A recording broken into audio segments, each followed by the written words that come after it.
Përshëndetje shikues të nderuar dhe mirë se vini në Kallëzo për një me. Brenda vendit ton zhvillohet një betejë ashpër në mes të kompanive të cilat kanë në pronësi autobus.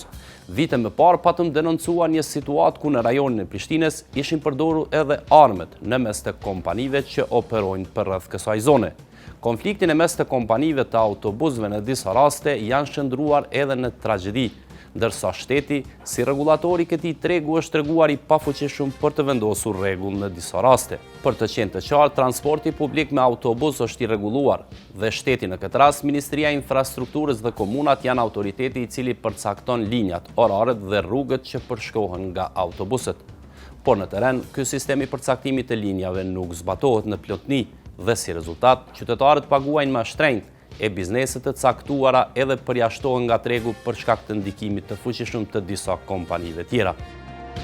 Sonte do udhtojmë në rajonin e Prizrenit. Atje Ministria e Infrastrukturës ka licencuar një kompani të autobusëve e cila do e lidhte Prizrenin me autobus nëpërmjet autostradës Ibrahim Rugova. Të jemi të qartë, për momentin Prizreni ka lidhje me autobus me Prishtinën vetëm në rrugën e vjetër, e cila është rreth 2 orë rrugë dhe kalon nëpërmjet disa qyteteve. Arsye pse kjo ndodh është se institucionet e sigurisë nuk kanë arritur t'i garantojnë operim pa pengesa kompanisë e cila ka fituar të drejten për operim nga autostrada.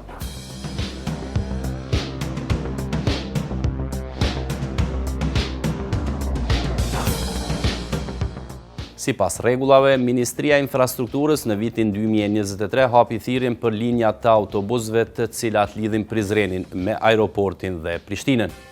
Fituesi i thirrjes ishte kompania nga Ferizai me emrin Plisi.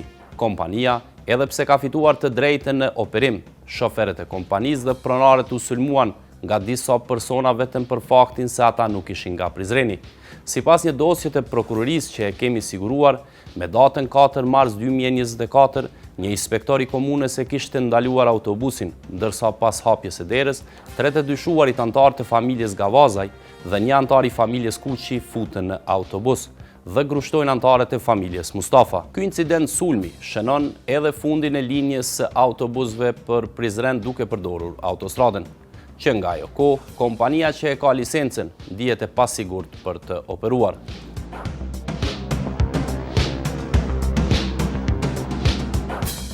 Në momentin që i njëjti hin me autobusin e tina në stacionin e autobusave, nga disa kompani që operojnë aty, janë organizuar dhe është sulmu ai dhe shoferi tina edhe kondukteri.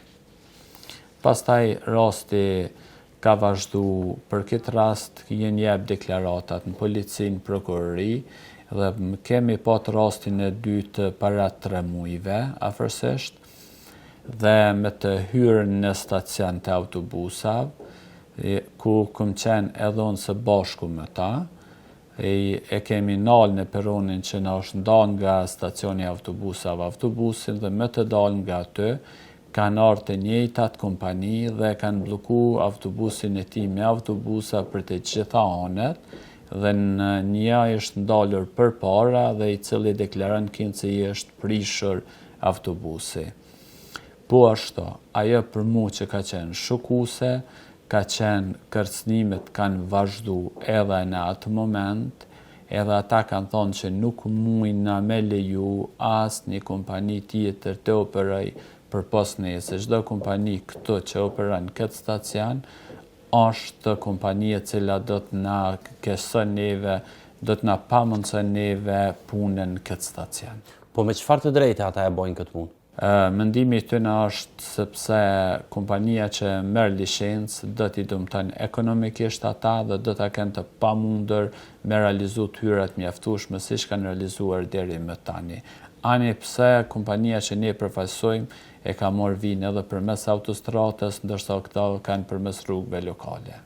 Çka i pengon këta me pas linja nëpërmes autostradës kur këta vinë edhe bojnë 2 orë gjysmë i Prizreni, hinë ka qyteti i Shtimës, Lipjanit, vazhdojnë edhe vinë në Prishtinë? E vërtet, këta e kanë ndronë se kompania që pastaj do të vazhdojnë përmes autostradës, do të merr një numër të tyre të udhëtarëve dhe këtyre do t'ju bie puna. Është vetëm kjo arsye, po për mua është më shokuese në këtë ku si i lejojnë ata më organizu në mënyrë të tillë, edhe si nuk ndërmarrin hapa konkret, edhe prokuroria dhe policia, sepse ne, pasi kemi marrë gjitha informacionet si avokat që ka ndodhur një herë, kena kërku asistencë edhe pi prokurorisë, edhe pi policisë në rastin e dytë me na monitoru dhe nuk kanë dalë me na monitoru derisa ka ndodhur problemi. Shikus të nderuar, qytetarët e Prizrenit do duhet të kishin të drejtën që të udhëtonin shpejt dhe lehtë me autobus duke përdorur autostradën. Kompanitë të cilat operojnë nga Prizreni kanë vendosur që duke përdorur grushtat ta ndalojnë kompaninë që operonte nga autostrada. Kompania për shkak të pasigurisë ka vendosur ta pezullojë aktivitetin, ndërsa prokuroria ka ngritur një akt akuzë për 4 persona. Linja nuk operon, ndërsa Ministria e Infrastrukturës ka heshtur për të ndërmarrë hapat e tjerë. E tërpuna tash i është lënë organeve të ndjekjes. Ne kemi ndërmarrë veprimet sipas autorizimeve ligjore, kemi bërë shpalljen publike për interesimin e operatorëve në linjat Prizren-Prishtinë për autostradë dhe linjat Hanelezit-Kaçanik Prishtinë në për autostradën Arber Xhaferi. Deri më tani nuk kemi pasur ndonjë operator të interesuar prej Hanet e Lezit, që përshkon domethënë trasen autostradën, ndërsa ka autostrada e Ibrahim Rogova, domethënë linjat Prizren-Prishtinë, kemi pas disa operatorë të interesuar, ka rende valide që operatorët i posedojnë dhe operimi prap, siç thashë më herët, domethënë është në kompetencë mbikëqyrje të organeve të kontrollit, këtë rast Departamentit të Inspektimit dhe Policisë së Trafikut. Është evidente që kemi pasur disa të paktën edhe përmes njoftimeve zyrtare nga operatorët të cilët posedojnë rendet për autostradë, që operatorët e trasës Prizren Suarek, domethënë trasën e vjetër, të cilët në farë forme ndihen të pakënaqur në raport me funksionimin e linjës, sepse konsiderojnë që do të jetë si trasë e vdekur dhe duhet bërë një analizë më mirë fillt. Pikërisht për autostradën Ibrahim Rugova, është një kompani që ka aplikuar për gati 2 vite, ajo thotë që nuk po mundet me operu për shkak se ka qenë nga regioni i Ferizajt dhe disa nga operatorët atje në Prizren e kanë pengu, madje edhe ka pasur sulme fizike ku sot ka dhe një akt akuzë ngritun për disa prej tyre. Kemi disa operatorë faktikisht, si kemi pas edhe informacione që operatorët kanë filluar të mbajnë të ushtërën veprimtarinë, kanë hasur në pengesat të operatorëve. Nuk është në mandatin kompetencën tonë, është kompetencë të organeve të kontrollit dhe organeve tjera kompetente që besoj që janë duke drejtuar rastin. Por derisa operatorëve nuk i krijohet kushte, atëherë domosdoshmërisht duhet kërkohet mbështetje nga mekanizma të tjerë, institucione të tjera kompetente. Në gjurmimin tonë kuptojmë që ky problemi nisur në vitin 2024 ende nuk ka marrë zgjidhje finale. Në akt akuzën e prokurorisë në Prizren thuhet se anëtarët e kompanisë nga Ferizaj u sulmuan nga 3 anëtarë të familjes Gavazaj, Meritoni, Valmiri dhe Samiu, e po ashtu edhe Faton Kuqi. Lidhur me sulmin dhe mos operimin e kompanisë nga Ferizaj në Prizren, deklarimet e të përfshirëve në incident janë të ndryshme. Sami Gavazaj, i cili është edhe përfaqësuesi i shoqatës së Prizrenit, thotë se kompania e tij që 30 vite i mban ato vijat e udhëtimit dhe se s'din kush ja ka dhënë kompanisë nga Ferizaj ato linja, që atij ja kanë marrë bukën e gojës. Pretendon gjithashtu se është duke e mbrojtur bukën e fëmijëve të tij. Lidhur me akt akuzën, ai thotë se nuk e din se pse vetëm 4 persona janë aty, ndërsa atë ditë aty kanë qenë mbi 50 persona. Jo dhe vlla, gabimaj ka inë vija tonë, qysh me leju në atanë. Qysh në vijat juve, ai po thotë që për autostradë ka pas me operu. Edhe licencën e ka për autostradë. Si në autostradë, si kështu njëjtë, me një minutë nisë, ku shi për shemë kënina ka autostrada, s'ka dalim aty 5 minuta vetë mas shumë. Ju pas ki akt akuzë për këtë punë? Po më në gjuka që jemi në kanë qunë policinë neve, i kemi qunë atë, ankesat e të në të kemi aty. A i di fort mirë që i gjitha pengon. Du të me nërë në kena. Që 30 vjetë në kemi shta vijat. Na i kemi largu ata 20 vetë, ku nuk o stora keqe. Nuk kemi kalu me një grusha kalu, i ku stora keqe o vlasë, po ta mërë bukun për gojës. Kush ka faj nderuam, që ju e keni marrë ligjin dur? Ka faj ai, në vina ta ministrisë aty, se s'ka ndonjë ministrisë. Jo me vëllai, të stash apo ti kanë çit, ku kush ka konkurruar? Çdo vjet dalin ata. Po s'konkuron se s'veleni.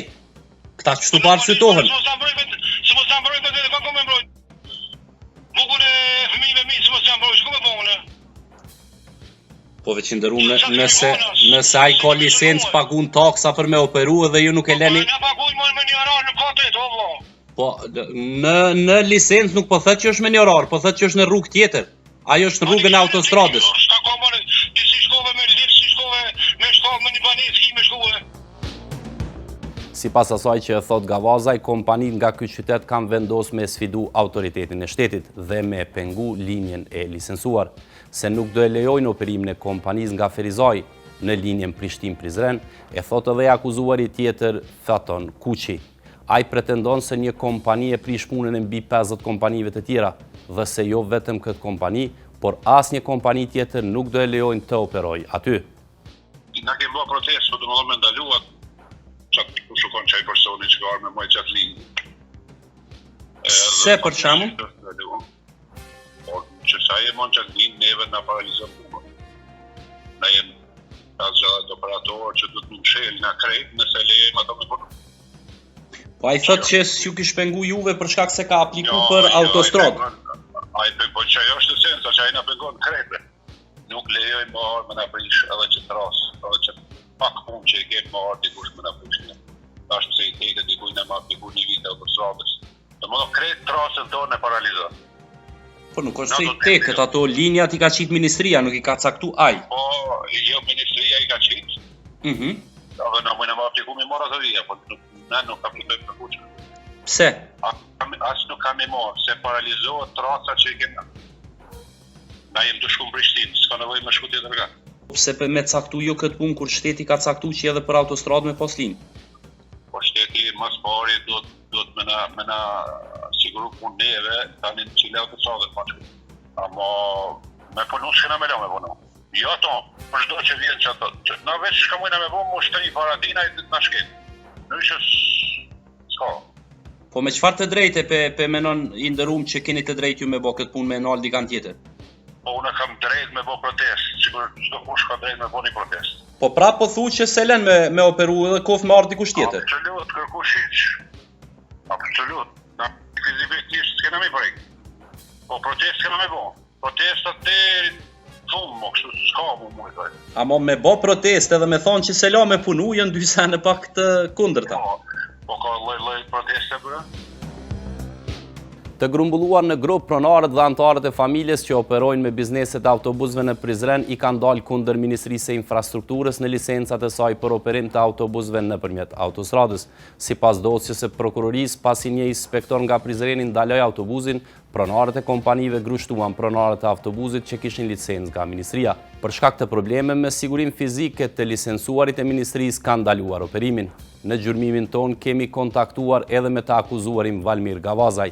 Ai e ka pranuar në deklarat në prokurori se e ka goditur me grusht një antar të familjes Mustafa nga Ferizaj.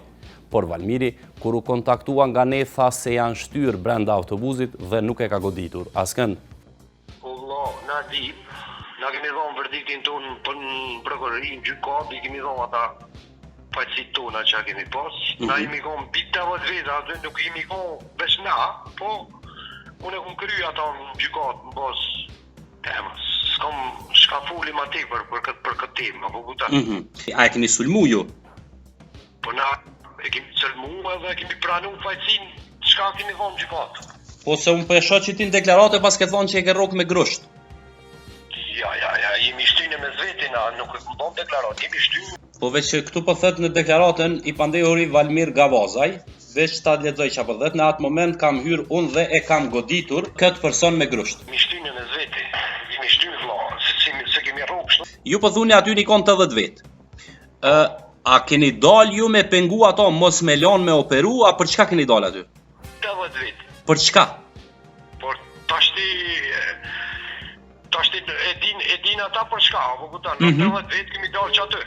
80 vet jemi konë, se s'u kon puna vetëm te Valmiri ose ti dikush tjetër, apo kupton? Okej. 80 vetë jem bo aty. Aty unë desh me marrë 80 vetë, po tash ti nuk e di unë çka u bo aty. Ndërsa Meriton Gavaza i thot se nuk e dim pse është në akt akuzë. Ai aty ka qenë sikur edhe mbi 50 personat e tjerë dhe nuk e ka sulmuar askënd.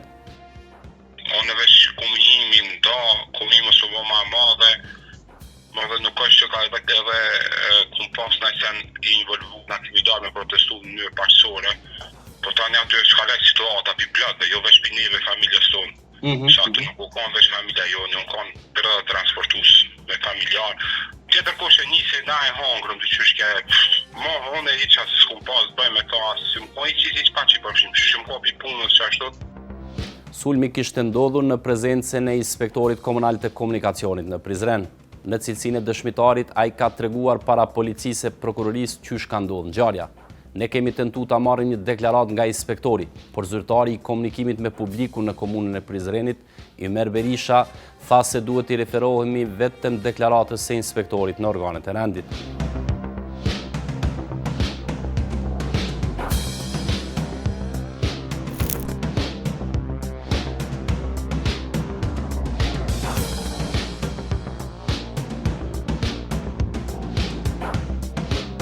Avokati i kompanisë nga Ferizaj ka ankesa edhe në trajtimin e rastit nga organet e rendit dhe gjykata e Prizrenit, e cila ende nuk ka caktuar seancë për shqyrtimin e rastit. Çka ka ndodhur me akt akuzën që është bë? Tash i pritet me fillu shqyrtimi gjyqësor, deri me tani nuk kemi ndaj kërkesë, e kena njoftu prokurorin dhe gjykatën që ne përfaqësojmë palën e dëmtuar, por deri me tani nuk kemi ndaj caktim të shqyrtimit gjyqësor. Pse është vanu ka shumë me 2706 ka ngrit akt akuzat viti 2024? Sikur që drejtësia të kesh bë punën e vetë dhe duke patur parasysh se kemë bojmë me lëndime e qartë që kemë bojmë me lëndime të leta, po në grup të organizuar me dëme edhe të mëdha materiale është dashur minimalisht ju caktohet nga një muaj deri në 3 muaj para bërgem dhe ne besojmë shumë që s'do ta kish përsërit asnjërin nga ta. Vetëm për të ju rikujtuar shikues të nderuar, 2 autostradat e Kosovës nuk shërbejnë për linja të shërbimit të transportit ndërurban, sepse kompanit nuk hynë autostrada, por rrugëve të vjetra. Kjo e bën më të gjatë rrugën e udhëtarëve drejt Prishtinës dhe Anasjelltas. Në Ministrinë e Infrastrukturës për problemin e kompanisë nga Ferizaj nuk premtojnë zgjidhje. Ata premtojnë zgjidhje dhe krijim të linjave në autostradat e Kosovës. Ne do të bëjmë një analizë mirëfillt edhe me mendimin e mekanizmave të tjerë, domethënë instrumente të tjera që kemi në këtë rast me ambasadën zvitrane, po kemi pas mbështetje edhe domethënë kemi kërkesë edhe tek banka botërore që ta bëjmë një analizë mirëfillt të rrjetit ekzistues dhe infrastrukturës rrugore dhe kërkesat e qytetarëve që linjat jenë në funksion sa më të mirë për lëvizjen e qytetarëve që shfrytëzojnë transportin publik dhe domethënë plani i mobilitetit, kuptimin të jetë i qëndrueshëm, të jetë i ndërlidhur me rrjetin komunal, sepse sipas legjislacionit domethënë rrjeti komunal i komunave gjëse duhet të jetë në harmoni me rrjetin tonë qendror, që të jetë i gërshetuar dhe të jetë në funksion të lëvizjes dhe të mundësisë së lidhjes ndërmjet linja komunale edhe nivelit, domethënë rrjetet linja ndërurbane, që qytetarët të shfrytëzojnë linjat dhe tash jemi duke shkuar nga aspekti i digitalizimit dhe kemi pas edhe promovim domethënë çështjen e lidhjes biletave që me bazë unifikimin e biletave edhe nivelin qendror, edhe nivelin domethënë rrjetet linja ndërurbane me ato komunale dhe të jetë një transport i integruar. Shikues të nderuar, trajtimi i këtij hulumtimi na tregon edhe një herë dështimin e shtetit për ofrimin e kushteve të barabarta të punës dhe mënyrën e trajtimit të këtyre rasteve nga organet e rendit. Ky ishte raportimi për denoncimin për sigurinë e kompanive të autobusëve në Prizren. Tani po juftoj ta ndiqni dokumentarin e përgatitur nga ekipi ynë, i cili flet për ndikimin e dezinformimit në ekonominë e Kosovës. Se qeveria nuk I hap vendet e punës, po I krijon politikat për mi hap. Even more importantly for us as a new and country which is in development in relation to the economic development of our countries. For Kosovo is being the latest in the process of European integration. Që prej ardhjes në krye të Ministrisë së Tregtisë dhe Industrisë, synimi ka qenë reforma e të bërit biznes dhe përmirësimi i Kosovës në indeksin e Bankës Botërore për të bërë biznes. Është për të pa pjesa që lidhet me AKP-n, me Agjencinë Kosovare të Privatizimit. Qeveria e Republikës së Kosovës është duke punuar në krijimin e ambientit sa më të favorshëm, edhe për investitorët e jashtëm, edhe investitorët e brendshëm.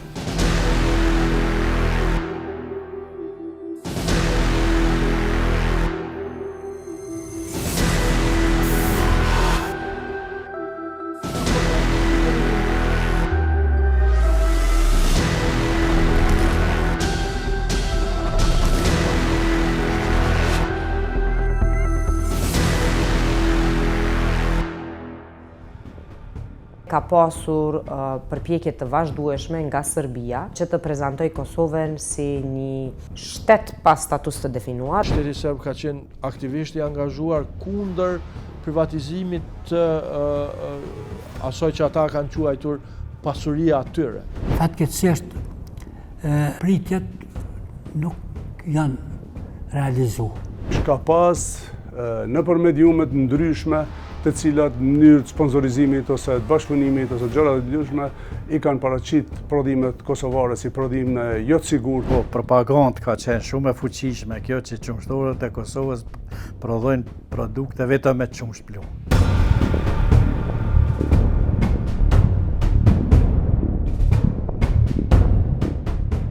25 vite nga përfundimi i luftës, Kosova nuk ka arritur të barazohet në zhvillimin ekonomik me vendet e rajonit. Përkundër interesimit të madh dhe donacioneve ndërkombëtare, investitorët e huaj nuk u bindën masovikisht të investonin kapitalin në zhvillimin ekonomik të Kosovës. Në indekset globale, vendi rënditet më mirë se rajoni në sundim të ligjit, nivel më të ulët të korrupsionit dhe nivelet të larta të lirisë së medias dhe të demokracisë. Por, realitetin e këto mekanizma nuk është reflektuar në tërheqjen e investimeve të huaja, të cilat paraqesin një realitet tjetër. Kosova vazhdon të jetë vendi më i varfër i rajonit, me deficit të madh tregtar dhe punësim të ulët. Një zonë pas luftës dhe me një mbikëqyrje ndërkombëtare të sigurisë, Kosova pritet të ishte një zonë atraktive për investimet e huaja. Fryma evropiane e vendit premtonte një zhvillim ekonomik të qëndrueshëm, duke u bazuar në vlerat e ekonomisë së gjelbër.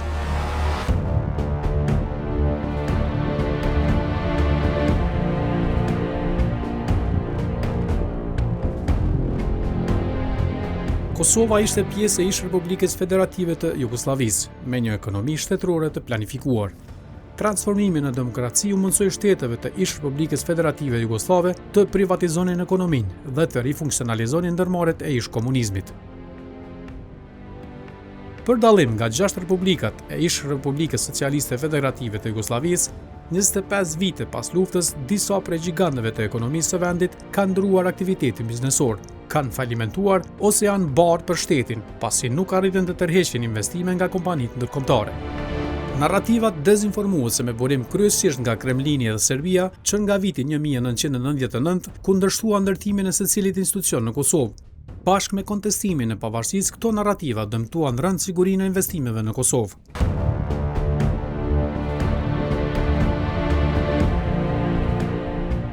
Task Forca e BE-s kundër dezinformimit identifikon dezinformatën ruse si njërin nga burimet e rrezikshme të dezinformimit në rajon, me qëllim kryesor dëmtimin e besueshmërisë në institucione dhe në vlerat e vendeve të cilat janë cak i dezinformatës.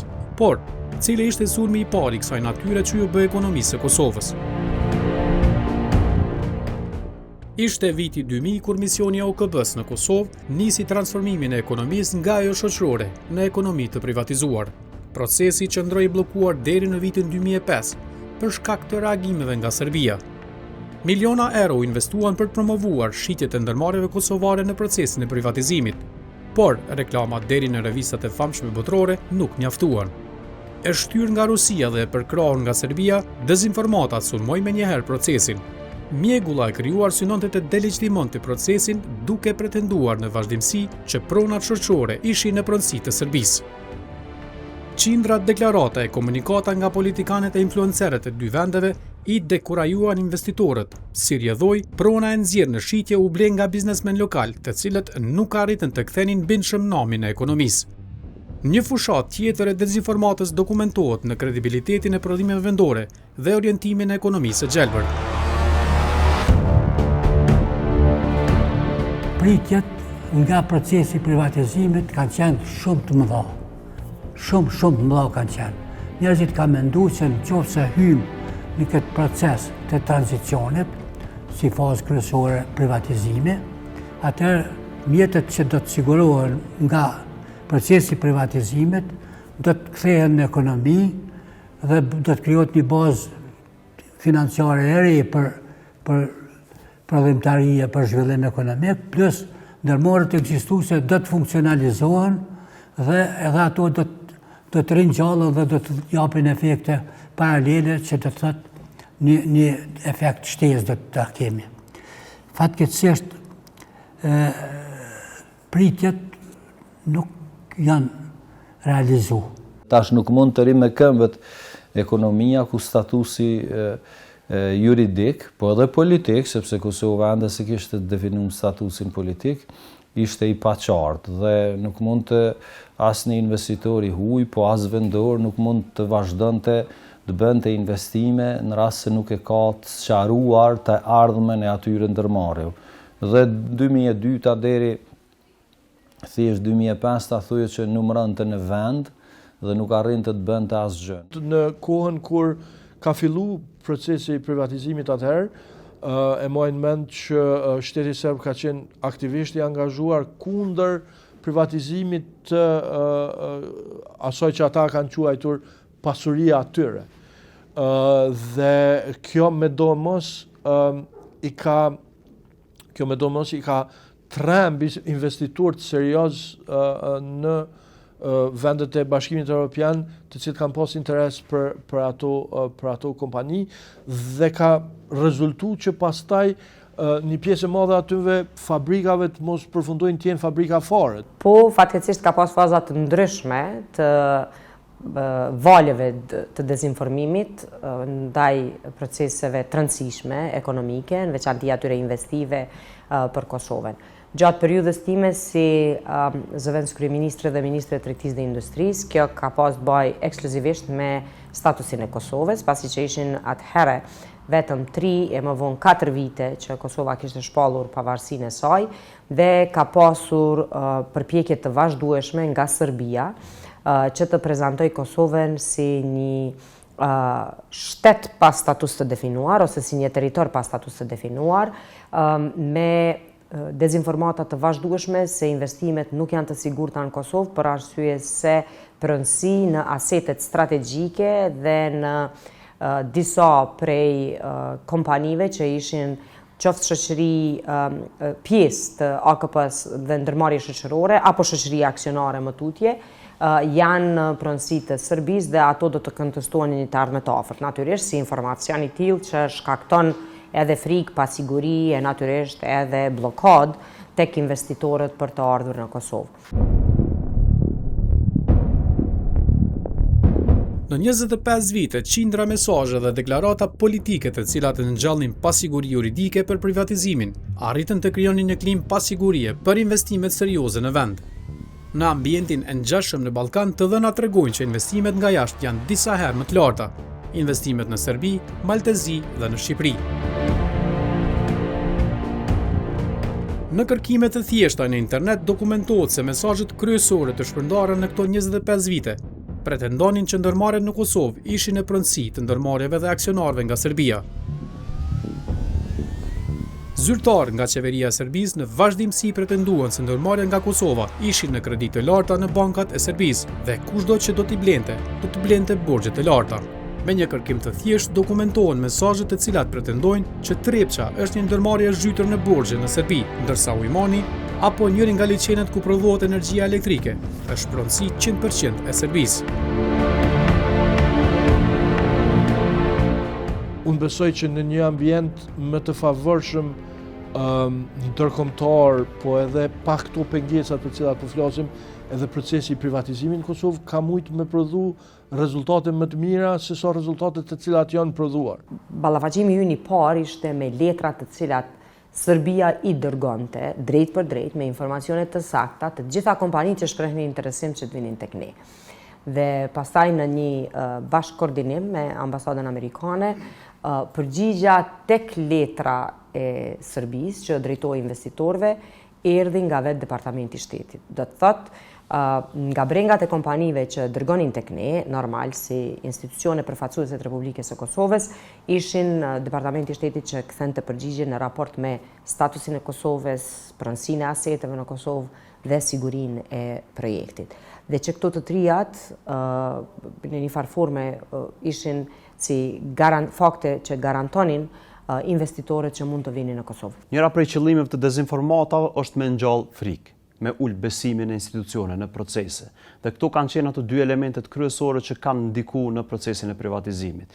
E para është ngjall frikë prej reagimeve që kanë pas institucionet e Serbisë dhe ato të Rusisë për procesin e privatizimit, duke e kontestuar se kush është pronar i këtyre ndërmarrjeve që kanë dalë në privatizim. Përveç kësajna, e kemi pas edhe një valë të propagandës dhe dezinformatave që kanë qenë të brendshme. Kryesisht kanë ardhur për njerëzve të cilat i kanë pas të uzurpuar ato prova shoqërore dhe të cilat kanë shantazhuar dhe kanë dezinformuar se njerëz që futen në proces thjesht nuk kanë me mujt me i gëzu, nëse mujt me thonë ashtu këto prona, sepse i ka dikush tjetër në pronësi. Të dy këto elemente, të dy këto dezinformata kanë ndiku që shumë prej kompanive të mëdha mos me qenë të interesuar me ble disa prej aseteve më vitale të Kosovës. Një strukturë e organizuar dokumentohet si kishte penguar procesin e privatizimit në Kosovë, duke shpërndar dezinformata të cilat targetonin direkt investitorët potencial në Kosovë. Shpallja e pavarësisë nuk ndryshoi shumë gjendjen në terren. Statusi juridik i ndërmarrjeve shoqërore vazhdoi të jetë i njëjtë dhe si rrjedhoi investimet nga jashtë sërish u dekurajuan nga pasiguria edhe fizike. Në të kalumen shumë është folë për perceptime e për dyshime, por tash e kemi faktuar që jemi cak i dezinformatave ruse, kineze e serbe. Pra, synimi i këtyre dezinformatave cilët i kemi analizuar është që me paraqit Kosovën si zonë të krizës, si zonë ende të pasigurt, si zonë që ende statusi nuk e ka të zgjidhur. Përkundër që Kosova është shtet, është pjesë e shumë institucione ndërkombëtare, është e pranuar ndërkombëtarisht prej 120 shteteve, prapse numri i lajmeve të publikuara që dezinformojnë për statusin e Kosovës është i madh. Numri i lajmeve që dezinformojnë për situatën në Kosovë se gjendja është në pothuajse në prag të luftës, po ashtu është i madh. Dhe këtu kanë qenë ato synimet po ashtu të dezinformatës, në mënyrë që me portretizu Kosovën si vend luftës që asnjë investitor mos me ardhë. Për shkak se ne e dim që një investitor para se me ardhë me investu paranë e tyre e sheh nëse eventualisht vendi është i sigurt dhe nëse paratë e tina jo që i humbin, po arrin me e fitu.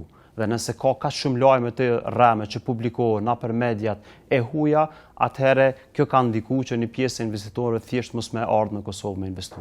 Gjitha këto dezinformata kanë synu me ngjall frikë tek investitorët, në mënyrë që mos me ardhë dhe mos me investu në Kosovë. Dhe dëshmia që këto dezinformata janë duke vazhduar edhe sot e tutje është studimi i fundit që e kemi bë dhe kemi publiku, që tregon që për vetëm 56 ditë janë publiku me shumë se 350 dezinformata në mediat ruse të kontrolluara prej Kremlinit. Shumica e tyre po ashtu vazhdojnë me pas cakun dhe dezinformatat dhe me i shty narrativat që i kanë shty prej kohësh, që Kosova është e pasigurt, që NATO dhe qeveria e Kosovës po synojnë për ndjek serbët, pra thjesht vazhdojnë me insistu për me ngjall frikë tek investitorët, tek njerëzit dhe për me e paraqit Kosovën si vend të pasigurt. Ne folëm për pjesën ekonomike, ne kemi pas çështjen e luftarëve të huaj në Siri, ku është provuar që të portretizohet Kosova si një vend fetar, islamik, etj. Do thotë ka qenë pjesë e punës time të përditshme që ta luftojmë këtë narrativ. Dhe unë gjithmonë kam besuar që arma më e fortë për me luftu narrativen ka qenë që të sigurohem që sa më shumë njerëz e vizitojnë Kosovën. Shumë prej informacioneve të rreme të publikuara kohë më parë vazhdojnë me qenë të qasshme në internet. Për shembull, nëse hyn në Google dhe e kërkon për cilësinë e tokës së Kosovës, juve komi shfaq një shkrim i cili thotë që toka e Kosovës është e helmuar. Pra në tërësinë e saj. Dhe kjo ka qenë një dezinformatë e publikuar në atë kohë, ishte demantuar po ashtu për institucioneve ndërkombëtare dhe vendore, po ashtu ishte konstatuar që edhe si studim, edhe si konstatim është e pamundur me ndodhë, sepse nuk mundet me qenë gjithkohë toka e Kosovës e helmuar, por studimi kishte folur vetëm për zona shumë specifike, cilat kanë qenë afër industrive të caktuara dhe po ashtu gjitha demantët që e mbojën publiku, po sot shkrimi që shpërndon dezinformata është i qasshëm, fatkeqësisht mendimin e inteligjencës artificiale i njëjti është përkthyr në gjuhë të ndryshme të botës dhe thjesht mediat nuk e marrin mundin me heqni dezinformat dhe me permisu nëse kanë bo gabim në të kalumen. E trashëguar me shumë paqartësi, ekonomia e komunizmit nuk arriti të ringritet në realitetin e Kosovës. Në ndërkohë, baza tjetër e ekonomisë së vendit, bujqësia, u godit rënd nga pretendimet të rreme, se toka ishte e helmuar nga ndotja dhe mbetjet e bombardimeve të NATO-s. Mira prodhime mediale, pa asnjë bazë, shpërndan narrativen se zona ishte e ndotur dhe prodhimet nuk mund të konsumohen. Po të kishin qenë kushtet pak më ndryshe, edhe mos të kishte pas propagandë vazhdueshme që nga pas lufta deri tani, kompanitë vendore do të kishin qenë shumë më të mëdha. Një prej kompanive që do të kishte qenë shumë më e madhe do të kishte qenë edhe kompania ime. Mirë, po propaganda vazhdueshme ka bërë që popullata të hezitoj të blejë prodhime vendore. Edhe ka bërë që popullata, konsumatori vendor, tjetë në gjendje të paguaj shumë ashtën për një produkt të importuar, se sa për një produkt vendor. Gjithmonë kanë dashur që produktet vendore tjenë së paku 20-30% më lirë, atëherë për me qenë disi të përshtatshme për konsumatorin vendor, dhe kjo neve na ka penguar shumë të zhvillohemi, sepse pa një margjin të fitimit të mirë, nuk mund të zhvillohet kompania. Në momentin që produktet tona kanë qenë konkurruese në vendet e rajonit dhe kanë qenë konkurruese në tregun ton, sulmet janë shtu. Do më thonë, duke fillu nga Maqedonia, Serbia, Shqipëria, Bosna, Malizi, këto janë tregjet më të afërta që ai kemi.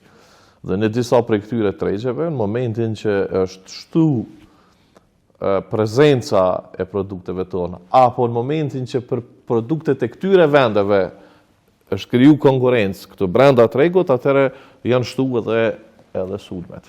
Dhe e thash, edhe më herët, unë nuk jam ai që bëj hetime, ose ai që muj me drejtu gesht drejt dikujt, po kjo ka qenë, si me thonë, kronologjike, pra ke mujt me e përcjell me drejt ka qenë e dukshme.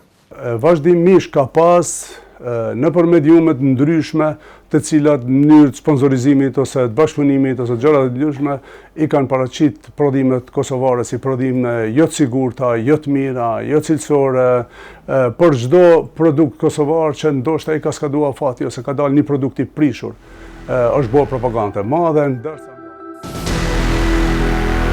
Strategjia kryesore e dezinformatës në ekonomi ishte ulja e besimit në cilësinë e produkteve. Me resurse të ulta në marketing dhe eksperiencë të ullët, për të përballur me dezinformatat, prodhuesit vendor u nxorën në tregun e egër në të cilin prodhimet e tyre u sulmuan me propagandë që ulte besimin në kualitet. Banor ta them të drejtën të këtij shteti, gjithmonë e kemi bindjen ende se produktet që vijnë nga importi janë më të mira, më cilësore, se sa produktet që i prodhojmë ne. Do me thonë, ende se dinë ata se sa jemi na të zhvilluar në aspektin e prodhimtarisë vendore. Nuk e di se s'kemi qysh me informue, vetëm nëpërmjet televizionëve, po televizionet për shembull na vizitojnë më rrallë. Edhe s'ka ku me të pa ty një konsumator ku përgatish prodhimin. Në qovë se televizionet nuk vinë me i qizrua, me pa procesin e prodhimit e kështu me radhë. Une në shumë herë në media kom thonë kësisoj, e thome dhe sot. Nuk ka prodhim vendor veç buka, ushqimi. Se na bukën e kemi prodhim vendor. Aty nuk shkruan as plamur Serbia, edhe pse mund të marrë milli, tiku 33% e millit vjen nga Serbia, Por në bukë shkrum flamuri Kosovës. So pjek o përgatito. Pra, a ka gjithë kush bëhen në bukën e Kosovës? Jo. Apo gjanë kush bëhen në qumshtën e Kosovës? Jo. A gjanë kush bëhen në birën e Kosovës? Jo. Pra, ma shumë është përfol në një farë forme që prodhimet e vendit nuk jonë të nivelit të ndërkombëtar.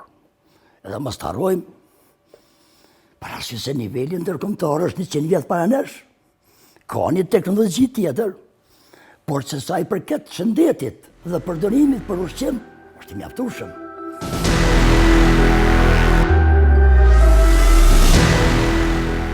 Bujqësia dhe blegtoria ishin pjesë e rëndësishme e ekonomisë së Kosovës gjatë komunizmit, pas tij dhe në tranzicion.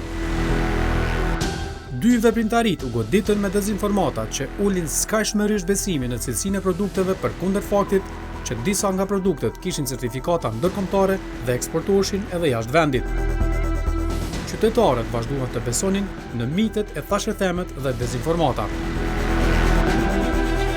Po, propagandë ka qenë shumë e fuqishme kjo që qumshtorët e Kosovës prodhojnë produkte vetëm me qumshtim. Kur s'ka qenë e vërtet kjo. Ndoshta ka pas mungesë qumshti, po është prodhuar aq sa ka pas qumsht. Tash ka sasi të mjaftueshme për këtë Kosovë. Sepse janë importuar shumë lop prej Çekis apo prej Austrisë, i kanë ble farmerët ata, edhe kanë tash prodhime mjaft cilësore të qumshtit. Qëto dezinformata prej kuj menoni që kanë ardhur për qumshtin plohër? Vallai, burimet janë të lloj-llojshme, po prej që ty në importuesve produkteve të jashtme, ma shumë. Se kretë shtetet e jashtme që bien mallra në Kosovë kanë importues kosovar. Tash përfitimi i tyre është që me shit sa ma shumë se si produkte. Mirë për tash, kur bëhet konkurenca e brendshme më e madhe, bjerë niveli shitjes tyne edhe duhet me bënë një propagandë se prodhimet vendore janë me qumsht pluhur. Më thonë drejtën, nuk janë nëj veshin partë. Nëse nuk sankcionohesh me ligj me llafe, s'ka sankcionim. Megjithatë e krijojnë një opinion publik ato. Krijojnë aty pse se, për shembull, u përmbyshin makinat, të maunat u përmbyshin me mall, pas një sistemi kosit. Dhe pyetsin rinia e orientuar, e ku janë mollat e Elkosit që pizon me Elkosit e ki ndikim. Pas ishin e Kukosin, e ishin vetëm 5%. Pastaj ne kemi thonë, ne jemi përfaqësues të firmave ndërkombëtare që prodhojnë në shtetet fqinje. Na nuk kemi kundër gjermanëve. Nëse gjermanët kanë qelë një kompani në Serbi, është aftësia e serbëve që e kanë thithë atë investim. E dobësia jona që nuk e kem thithë. Nuk jam tash në hetus, nuk jam as personi i cili muj me e drejtu gishtin drejt dikujt, po besoj që kjo ka qenë evidente për shkak se nasht përsërit me vite, domethënë e kemi luftu vazhdimisht. Dhe kemi pa në televizion, kemi pa në media të tjera, kemi pa gjithandej. Dhe prapë tham, domethënë këtë garën e pa barabart, ku dikush vjen importon pa standarde, kur dikush vjen ban çmime dumping, kur dikush vjen edhe ushqen propagandë, produktet tona janë marginalizuar pasaj dhe me shumë vështirësi e kanë gjetë veten në treg. Kemi pas shumë dezinformata sa i përket prodhimeve të Kosovës. Fillimisht kemi pas dezinformata që thjesht tentojnë me ngjall frikën, tentojnë për me çu mesazhin tek blerësit e rajonit, tek qytetarët që thjesht nuk janë të sigurta për të konsumuar. Normalisht ju kanë qenë errem dhe prodhimet e Kosovës janë dëshmuar që janë të sigurta për të konsumuar dhe janë të cilësisë së mirë. Megjithatë, fushata dezinformuese ka vazhdu edhe nga prodhuesit e rajonit, të sponsorizuar prej tyre, duke thënë që thjesht toka e Kosovës nuk është e mirë, duke thënë që prodhimet e Kosovës nuk janë të mira, në mënyrë që thjesht më ul shitja e këtyre prodhimeve të Kosovës në vend të rajonit, por po ashtu synimi i tyre ka qenë i qartë, sepse vendet e rajonit, prodhuesit e rajonit e kanë pa Kosovën vetëm si treg. ku i kanë shit produktet e tyre dhe thjesht kanë dashur me eliminu konkurrencën edhe në vendin, pra në Kosovën tonë. Një aspekt tjetër sa i përket dezinformatave kanë qenë çmimet e lira që janë ofruar për tregun e Kosovës. Nëse flasim prej 2000 e këndej, na mundemi me konstatu, me analizu që ekonomia në vitet e 90-ta për shkak se regjimi Milošević i largoi gjithë shqiptarët ose pjesën më të madhe thënë më saktë nga puna dhe qytetarët disa migruan, disa ju kthyen bujqësisë për me mbijetu. Dhe bujqësia në vitet e 90-ta ka qenë jashtëzakonisht e zhvilluar në Kosovë. Kjo ka ndikuar që në vitin 2000 na me hy me kogja shumë edhe përvojë, edhe njohuri për punën e bujqësisë. Megjithatë, ajo që kemi parë në 2000 tutje, kemi parë një farë fluksit të importit të madh të mallrave prej vendeve të rajonit, e cilat kanë ardhur me çmime shumë më të lira se sa vetë prodhuesit arrinin me qitë në tregun e Kosovës. Dhe këto çmime që shpeshherë për dyshimin tem kanë qenë edhe çmime dumping, pra çmime nën vlerën e tregut, e kanë pas synimin e qartë, mi dekuraju njerëz që më marrë me prodhim, me u dekuraju njerëz që më marrë me pas lëp në shtëpi, më marrë me bashkë, në mënyrë që thjesht na me i ble produktet e rajonit. Kjo e ka arrit suksesin e vet, për shkak se ne dim që prodhimi i Kosovës ka filluar me u ngjall tek pas vitit 2010, kur qeveria e Kosovës ka filluar me dhënë subvencione për bujqësi dhe thjesht e kemi pa që ka filluar me u ngjall prodhimi. Kur ngjallet prodhimi, fillon pak me ra importi, fillon pak me pas eksport, pra i kemi pa ato elementet pozitive të këtynve subvencioneve. Megjithatë, ajo që duhet me thonë është që efekti i dezinformatave është mri, qoftë edhe përmes dezinformatave që kanë ardhur prej Kinës, cilat nuk e sulmojnë prodhimin e Kosovës, po thjesht synojnë dhe vinë me çmime jashtëzakonisht të lira, në mënyrë që prodhuesit tonë mos me marr mundin hiç me prodhu diçka një produkt që me konkuru diçka që vjen nga Kina. Propaganda ju që e cekët më parë, njerëzit i ka shkyq. Kërkush nuk pyetën në Kosovë se filon firma që i bjerë disa konzerva në Kosovë, ose që bjerë mish në Kosovë, ku e merë mishin. Kërkush të pyetën për ata? Ata, për firmat vendore, jo, kjo e merë mish në Brazilit, kjo e merë mish në Rumunisë, kjo e merë kjo... Do më thonë, gjdo kund të vend një pikë pyetje të madhe se edhe ato firmat e Evropës marrin mish Brazilit. Edhe firmat e Evropës marrin mish të Rumunisë. Ne gjithmonë kemi pas këto paragjykime, sidomos për mishin nga Brazili.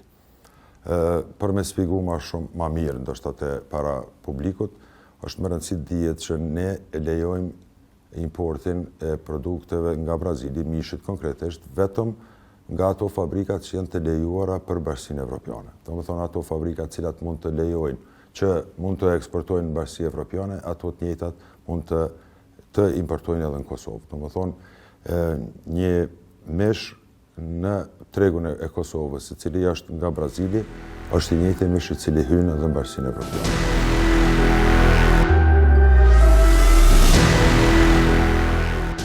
Provat tregojnë se ekonomia e trashëguar nga komunizmi në Kosovë është shkatruar. Privatizimi u dëmtua seriozisht nga mira dezinformata dhe fakte të sajuara. Provat tregojnë që investitorët ndërkombëtar nuk pranuan të investonin në kompani të cilat ishin promovuar nga dezinformatat, si kompani me borxhe dhe status të paqartë juridik.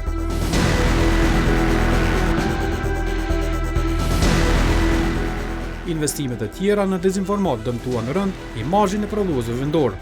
Rreshëm toka u shpallë e helmuar e produktet edhe të certifikuara bujqësore u shpallën të kontaminuara.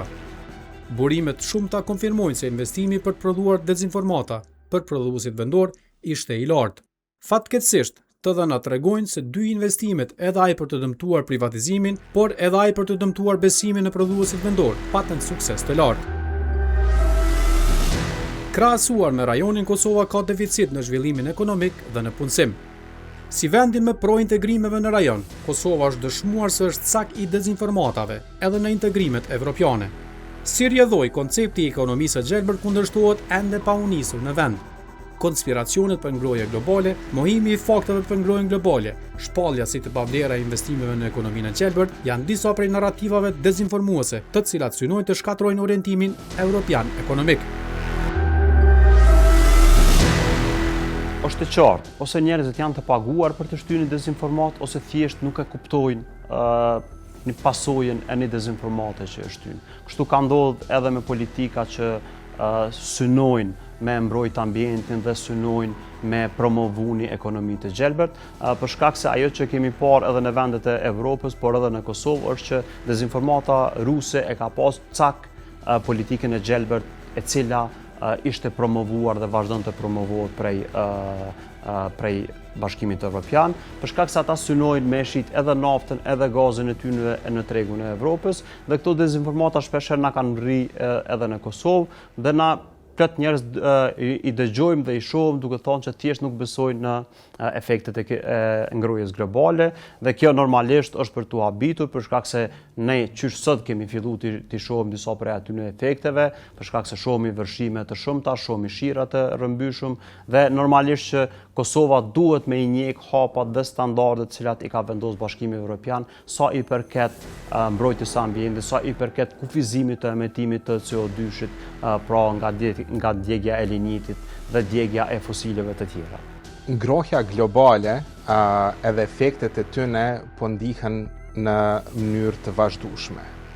Edhe pjesa shkencore, e cila në mënyrë sistematike dhe globale ka konsenzus të përbashkët në gati 40 vitet e fundit, është që kemi nevojë për ndryshim të politikave që mi ul efektet e tyne.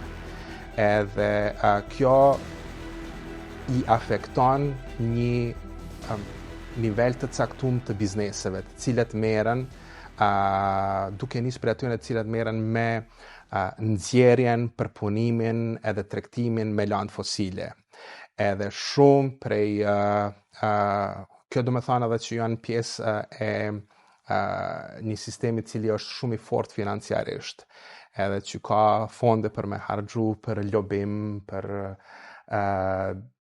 dezinformim. Lobimi dikur ka qenë më i drejt për drejt, sot përmes botës në komunikim me internet e tjerë, përhapja e lobimit me reformën e dezinformatave, edhe të cilat vazhdimisht i shërben një agjende, edhe kjo agjende është kryesisht vjen prej interesave të ngushtë ekonomik, edhe interesave të ngushtë shkurtpamës të politikbërësve në botë, cilët për një arsye apo një arsye tjetër kanë nevojë me u fokusu në diçka tjetër. Populizmi zakonisht është në pjesën e kundërt prej kësaj. Kështu që varësisht në kontekstin në cilin e vëmë, ka shumë arsye sepse po ndodhin, por njëna prej tyre është interesi ekonomik i grupeve të ngushta shoqërore. Po munden me ardhë prej kujna do tjetër. Rusia është pak citeme veçantë në pjesën, mundemi të ashti me shiqu, shtetet cilë të disponojnë me resurse të mëdhaja, të cilë të landëve fosile, janë dire një masë shumë të mire dhe shumë të bukur shtete autoritare. Unë nuk e shoh që janë shumë të brengosur me termin, edhe është shumë brengosëse. E para. E dyta, unë besoj që jemi shumë të ekspozuar ndaj pasojave të ngrohjes globale se sa që besojmë, dhe unë besoj që ka hapësirë shumë të madhe, dhe kjo ka qenë vazhdimisht ngritja e temës. E besoj që nuk e ka fokusin ende të dur, edhe nga pozita aktuale në Kosovë, që duhet secili plan zhvillimor për të ardhmen prej strategjisë energjisë, strategjisë zhvillimit, të bazohet në parametrat e qasjes miqësore ndaj mjedisit.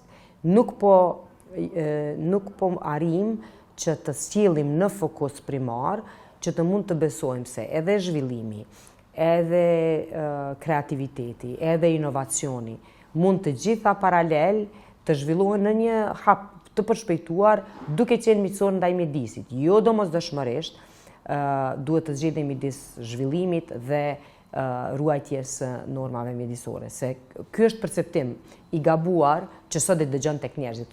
Pse ne të kujdesemi për ngrohjen globale ose për mjedisin, kur vendet tjera zhvilluara e kanë kryer motikët me praktika që e kanë shkatruar mjedisin, që ne po e paguajmë, e pse e ne kemi mbetur ende të pazhvilluar. Dhe kjo është një farë forme, si të themi, retorike vazhdueshme, e cila mundohet të mbuloj shumë projekte tjera pastaj që nuk e kanë asnjë standard mjedisor. Besoj që ka shumë hapësirë edhe për zhvillim, edhe për rritje të GDP-s, edhe për kreativitet e inovacion dhe zhvillim të degëve të reja industriale në Kosovë, duke u bazuar në ekonominë qarkore, në reciklimin, në politikat mitësore, mjedisore. Mbetem idhëtare kësaj përkundri që globalisht nuk kemi në trendin pozitiv të kësaj, por unë besoj që kjo është e vetmja, e ardhme, e qëndrueshme për gjithë njerëzimin e gjithashtu edhe për një vend të vogël si që jemi ne Kosova. Është e habitshme që kemi njerëz që dalin në rrjetet sociale dhe flasin diçka për cilën as nuk dinë dhe as nuk i kanë faktet. Shohim plot njerëz që nuk kanë kur farthirje akademike dhe dalin folin për ngrohjen globale, dalin folin çysh ngrohja globale është rënë. Në ndërkohë kemi institucione ndërkombëtare, kemi shtete të fuqishme, studime të shumta që tregojnë që ngrohja globale po vjen. Ne kemi parë shumë narrativa dezinformuese, i kemi identifikuar me dhjetra të tilla nëpër vite, cilat tregojnë që ato kanë qenë të rreme dhe thjesht është një grup i njerëzve që shpërndan dezinformata dhe cak e ka thjesht mos me ul besimin tek studimet, tek shkenca që tregon që ngrohja globale po vjen. Tash te kjo pjesa e konspiracionit se ku i shkon përshtati, mundet t'ju shkoj përshtati atyre të cilët nuk dëshirojnë të investojnë në mjedis. Këtu nuk po flas vetëm për politikë bërësit, mirë po edhe investitorët e mëdhaj të industrive të mëdhaja. Për shembull, nëse shkon edhe flet me një person i cili merret me termocentrale apo është investitor i termocentraleve, natyrisht që ai nuk e beson teorinë e ndryshimeve klimatike dhe e merr si një pjesë që është teori konspirative dhe ka ardhur, domethënë është duke u bërë greenwashing në një farë forme, kështu që tash kjo industria tjetër që është me panele solare, me energji të erës apo me hidrocentrale, po një farë forme po bën teori konspiracioni lidhur me investimet në këtë drejtim. Kështu që varësisht kënde pyet, edhe e kthen përgjigjen në këtë formë. Po kryesisht është sipas industrisë të cilët ata punojnë ose e mbrojnë, edhe e besojnë apo se besojnë. Globalizim, shtetet, forca e shteteve deri dikun edhe mbi vlerësohet krahasim forcës së firmave të ndryshme, konglomerateve të ndryshme, të cilat kontrollojnë resurset natyrore, edhe kjo shkon përtej politikave të një shtetit apo të një grupi të shteteve. Kështu që kemi raste kur disa firma faktikisht janë shumë më të forta se sa shtetet shumë prej shteteve perëndimore sa i përket ndikimit e tjerë. Kemi vende të cilat janë eksploatu në bazë të resurseve tyre natyrore dhe sot kur i shohim sidomos në Afrikën e Jugut e tjerë, jo në Afrikën e Jugut së shtet, po në pjesën e Jugut global, ku vendet të cilat janë me pasuri të madhe ndaja natyrore janë faktikisht ndër më të varfëra në botë, nga se eksploatimi është bërë për interesa ekonomik të ngushtë e jo për interesa shoqërore, qysh edhe zakonisht edhe shitet ajo. Kështu që është lufta për resurse, edhe është lufta që kush mundet atëherë me i rujt ato resurse. Një anë tjetër është edhe pjesa që ka të bëjë me ndryshim. Unë besoj që shumë prej këtyne firmave cilët e kanë të fokusum, cilat janë fokusum në profit, mund me pas profit edhe nëse ndryshojmë mënyrën edhe të punës, nga burimet fosile me dalë në burimet të ripërtrishme, nëse i fut të ato pare në qëndrueshmëri, atër kishme pas një efekt plotësisht tjetër, i cili edhe ekonomikisht është më profitabil, jo vetëm për ta, po edhe për të tjertë. Në këtë, për me ndryshu krejt kjo duhet kohë, edhe në evolucionin normal të aktiviteteve të njeriut, kjo kishte më ardhë, kjo kishte vjen vetvetiu, po për shkak të urgjencës klimatike, edhe urgjencës që me ndal nivelin e ngrohjes në globale, atër kemi nevojë për politika, edhe zbaktimi këtyre politikave nuk vjen natyrshëm të njerëz. So është restriktive për shumë sene, duhet me ndryshu mënyra e të jetesës për shumë, jo vetëm e punës të bizneseve. Unë nuk besoj që dikujt prej Kosovës i konvenon që Kosova mos me investu në mjedis, mirë po thjesht nuk shihet si prioritet, ose nuk ka mjaftueshëm njerëz të cilët besojnë se mjedisi ndikon në shumë sfera të jetës. Prandaj ndoshta duhet që ne si aktivista, si profesionista, ma tepër të vëjmë në vëmendje të gjithë qytetarëve që mjedisi është primar, mjedisi është kryesor, sepse ndikon edhe në fusha tjera, po gjithashtu edhe gazetarët e luajnë një rol shumë të rëndësishëm këtë fushë, kështu që mendoj që duhet të ketë sa më shumë emisione dhe sa më shumë fushatave disuese edhe prej medjave, po edhe prej nivelit qendror dhe lokal për mjedisin përgjithësi, që edhe qytetarit të vetëdijsohet në farë forme, që nëse e hudh një mbeturin apo nëse e hudh një materie kimikate të dëmshme në lum, ajo nuk ka asnjë profit për mjedisin, po as edhe për atë vend, kështu që në farë forme t'i reduktoj këto veprime edhe të vetëdijsohet më tepër që mjedisi duhet ruajtur, duhet mbrojtur, edhe është këtu shtëpia jonë, kështu që duhet kemi shumë kujdes për këtë gjë. Dezinformatat vijnë prej grupeve të ndryshme.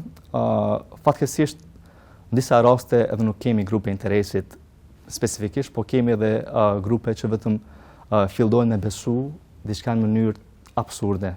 Kemi konspiracione që ta zemi energjia solare apo paneli solar po shkakton kancer apo është shumë i dëmshëm, ka radiacion, sikurse nëse e moni mend gjatë kohës pandemisë, filluam me fol për si antenat 5G që janë shkaktar të pandemisë. Do thonë kemi edhe grupe që në fakt nuk kanë ndonjë propavi interesi të caktuar, mirë po vetëm është një lloj besimi absurd tyne për një temë dhe mbahen mbi atë temë dhe pastaj ka një efekt kaskade dhe të mendimit, sidomos kur ata njerëz apo ato grupe specifikisht përdorin mediat apo instrumentet ndryshme, media sociale për të përhap lajmin e rrem.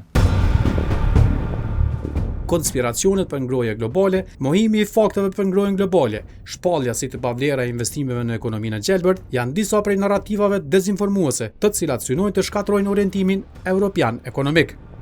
Ka shumë pasaksi dhe dezinformata që publikohen, mirë po i kisha veçu disa prej tyre sa i përket termeteve.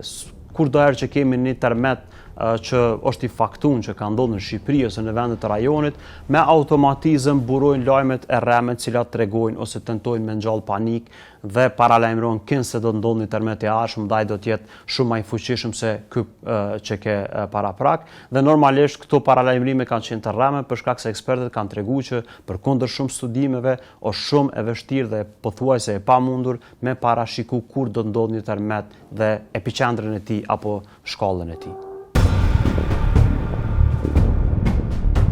Me bruto produktin vendor më të ultin në rajon, ekonomia e Kosovës është përballur me një investim të mbrapsht, i cili duke përdorur dezinformatën ka shkatruar shpresën e ringjalljes së ekonomisë socialiste, ka dëmtuar rënd prodhimin dhe synon të dëmtojë ekonominë së ardhmes. Po në besoj që një pjesë e madhe e percepcionit e ndërtuar mbi dezinformata kanë ndikuar në dizajnimin e ekonomisë. Keni parasysh fillet e dizajnimit të ekonomisë në Kosovë e kanë bërë zyrtar të UNMIK-ut, të cilët kanë shërbyer në Kosovë për një periudhë 6 vjeçare, 1 vjeçare dhe janë largu prej këtu. Do thotë kanë ardhur ndoshta pa asnjë dije të thellë të asaj se çka është Kosova, cila është ekonomia e Kosovës, cilat janë potencialet e Kosovës, çfarë ka qenë Kosova në aspektin ekonomik para viteve të 90-ta dhe represionit serb.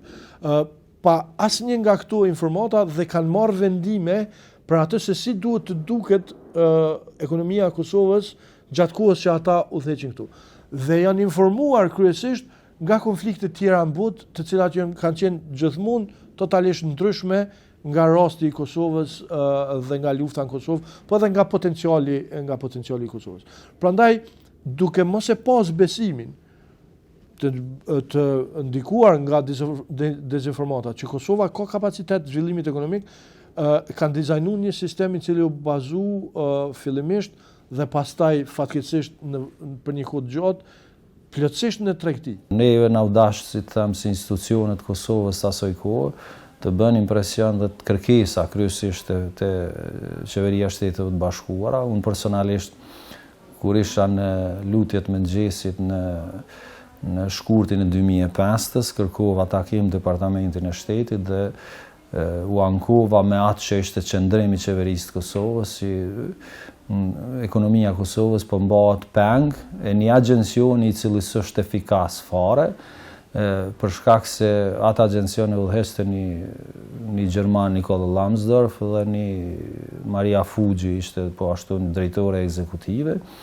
Dhe ata me protestat e Beogradit shkuan takim në Beograd dhe me ato protesta e ndërpëreten komplet një proces dhe thjesht thonin që ne nuk mund të veprojmë pa marrë instruksione si të veprojë. Dhe thjesht vepruan me një farë sistemi të dhënjes me qira në një periudhë 10 vjeçare, bën disa ndërmarrje, por ato nuk u aktivizuan për faktin se askush s'donte të bënte investime pa e ditë se ku do të përfundonin ato investime. Kështu që edhe ai procesi i komercializimit që u quante dështoi edhe thjesht një menaxhem i disa ndërmarrje publike me shumë probleme, me shumë akuza, me gjitha këto vazhdonte.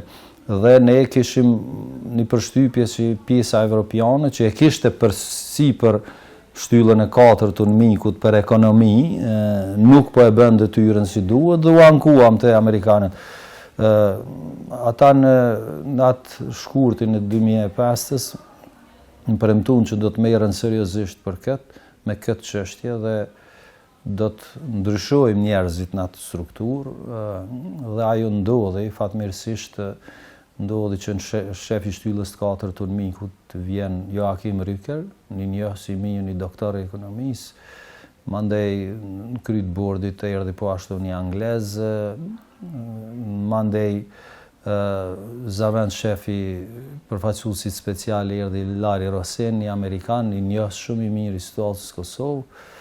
Ata përmes zyres ligjore në New York arritën misioni amerikan ta ndryshoj, ta fusë një amandament me të cilin ja jepte autoritetin e plot Agjencisë Kosovare të Mirëbesimit për menaxhimin e ndërmarrjeve dhe për privatizimin e tyre si autoriteti i vetmi në Kosovë. Domethënë edhe i bëri me dije qeverisë serbisë që nuk ka autoritet mbi pronën në Kosovë, po kanë Kombet e Bashkuara. Kanë qenë dy themi forma të vazhdueshme me të cilat është ataku Kosova. E para ka qenë çështja politike e statusit, siç e përmenda kanë qenë vitet e hershme pas shpalljes së pavarësisë, dhe e dyta ka qenë siç mundohej të krijojë perceptimin nga jashtë niveli i lartë i korrupsionit, pasigurisë dhe problemeve të tjera që mund të paraqiten për investimet e huaja në Kosovë. Fatkeqësisht nuk e kemi pasur një standard të lartë në raport me integritetin e proceseve të brendshme dhe gjatë promovimit të investimeve në Kosovë kishte investitorë të cilët ishin ballafaquar me probleme birokratike apo edhe me kërkesa korruptive nga zyrtarë të shtetit, qoftë agjencitë e pavarura apo individ të caktuar që kishin ardhur tek ata, dhe kjo definitivisht që nuk e ndihmonte kauzën e atëhershme ose përpjekjet e atëhershme për të shtuar investimet. Duhet kemi parasysh edhe një element që teknologjia dhe shpërndarja apo penetrimi i lajmeve siç bëhet sot nuk ishte në këtë nivel, do të thotë qoftë përmes rrjeteve sociale apo platformave të ndryshme online, nuk ka qenë zhvillimi në nivelin i cili është sot. Prandaj kryesisht dezinformatat ose përpjekjet për të dëmtuar Kosovën kanë qenë përmes prezantimit të rasteve qoftë egzageruara apo tërësisht të themi si thashë thëme apo të imagjinuara që janë prezantuar nga individ të caktuar. Megjithatë, një përpjekje të vazhdueshme që e kemi bë ka qenë që ti kundër argumentojmë ose ti luftojmë këto lajme me suksese të cilat lidheshin me performancën e Kosovës në rankimet ndërkombëtare. Ky balans ka ecë dhe zhvillohet në Kosovë, edhe Kosova ka pas zhvillim pozitiv, konsideroj, nga kjo periudhë, domethënë nga 99 e kënej, ndërsa pas 2008-s kur është pavarësuar Kosova, ato që për ne kanë qenë shpesh diskutabile politikat operacionale të privatizimit, që i kemi kritikuar, kanë mund shumë çka të rregullohet dhe kanë mujt shumë investimet huaja të vinë më shumë dhe pse nuk ka ndodhur kjo, unë mendoj që prap kanë qenë ajo, si tham, ndikimi një mentalitetit krijuar nga ideologjia më hershme, edhe, si të them, jo seriozitet i klasës politike pas pavarësisë që të merret me këtë çështje, do thotë që të përfitoj ekonomia dhe shteti. Se në rast se ne atëherë nuk kemi pas ndikim i ndryshuar këto politika, se çdo herë na thonin do ta marrim miratimin e New Yorkut, atëherë pas pavarësisë agjencioni ka qenë 100% në duart e kosovarëve, domethënë qeverisë të Kosovës, respektivisht parlamentit, dhe tash njerëz dihet kush kanë qenë, si e kanë udhëheqë dhe unë mendoj që kanë mund të bëjnë shumë më mirë, që të përfiton ekonomia, sepse statusi politik u zgjodh, u pa që Serbia nuk e fitoi betejën lidhur me pronën, edhe tash prona ishte e Kosovës, por Kosova mendoj që nuk diti ta menaxhoj si duhet këtë proces. Ka pas vazhdimisht një tip propagande, e cila këtu na ka dëmtu, sidomos në brenda vendit, domethënë në tregun e brendshëm. Kjo propagandë ka pas një frazë: produktet vendore nuk janë cilësore. Ma shumë ka qenë një percepcion i cili është ushqy, se sa që ka qenë një realitet faktik. Pra, për vitet e tëra, këtë kemi pasi sfidë kryesore që njerëzve kur ju flasin për produktet tona, ju flasin për diçka që realisht është e pranueshme, realisht është që i plotson standardet dhe realisht është diçka që nuk dallon në kuptim të përbërjes dhe nuk dallon në kuptim të asaj se çka të ofron për çdo produkti tjetër që ka nga vendet e rajonit e për më shumë i pakontrolluar. Domethënë, ne duhet me dallu standardin dhe cilësinë. Cilësinë nuk kemi ne autoritet që ta jep vulën finale të cilësisë, por ne kemi pas autoritetet që i përcaktojnë standard. Unë kam përfaqësu firma ndërkombëtare të Serbisë në Kosovë. Serbët e Kosovës, mendimin e partive të tyre politike, kanë shku në institucionet të Serbisë, që prodhimet që prodhohen në Serbi, t'ju jepen ekskluzivisht në distribuim vetëm serbët që jetojnë në Kosovë. Në mënyrë që ata të pozicionohen dhe të zhvillohen këto mendimin e prodhimeve të shitur nga atje. Dhe ne si distributor kemi arrit me thyat atë qëndrim dhe fuqi politike të Serbisë që mos me ndotash, mos më zhvillue strukturat nacionale, ato që jo nacionaliste, që nuk e pranojnë Kosovën, që nuk dojnë me jetu në Kosovë, se që të mund e shantazhojnë Kosovën, që mos të zhvillohen në dëm të intereseve tashme të Kosovës. Kjo është një luftë që ne kemi po në vazhdimsi. Ne nuk kemi njësi të veçantë për komunikim të rrezikut. Ajo njësi është të dashur me pas njerëz profesional, cilët me të vërtetë e din veprimin se si konsumatori e pranon një lajm. Vetëm me zyrtari cili është për media ose zyrtar për informim, nuk është e mjaftueshme që lajmi të plasohet me rregull. Edhe pse ne mundohemi që përmes deklaratave ta njoftojmë konsumatorin gjithmonë për situatën reale. Mirë po, prapë se prapë, ju si media sigurisht e dini mirë se si e pranon konsumatori ose publiku, si e pranon një lajm, si mundet ta keq kuptoj lajmin e kështu me radhë, na nuk kemi ndonjë njësi profesionale e cila kishte më marrë ma me detale se si duhet plasohet lajmi para publikut, ne japo ma shumë bazuar në parametrat shkencor, në vlerësimet të cilat Evropa, për shembull i lajmëron ose i tregon, dhe ka njerë ato nuk janë të mjaftueshme për konsumatorin, ose janë të tepruara me informatë që konsumatori nuk e pranon, kështu që me të vërtet duhet jetë një njësi më profesionale sa i përket komunikimit. Mira dezinformata duhet të marrin përgjigjen profesionale, e cila zvoglon impaktin e tyre në uljen e besimit në shtetin e Kosovës dhe ekonominë, e cila derivon si vlerë e parimeve kushtetuese të Kosovës.